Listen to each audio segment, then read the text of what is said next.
দর্শক দেখেন আজকে আমাদের গ্রাম অঞ্চলে একটি খেলার আয়োজন হচ্ছে। সামান্য বৃষ্টি হওয়াতে সবাই অনেক খুশি। জায়গায় অনেক দর্শক আছে দেখেন। এটা জায়গাটার নাম কুতুবগঞ্জ, চরপেশন কুতুবগঞ্জ হাই স্কুল মাঠে এই খেলা আয়োজন হচ্ছে। অনেক দর্শক আছে, খেলা দেখতেছে। দেখেন সবাই, অনেক দর্শক। আবার বৃষ্টির কারণে সবাই ভিতরে বসে রয়েছে। খুব একটা মজা খেলা।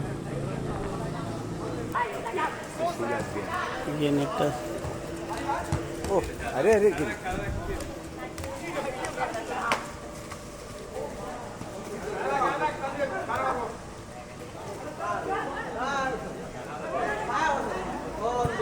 আয় ল ল ল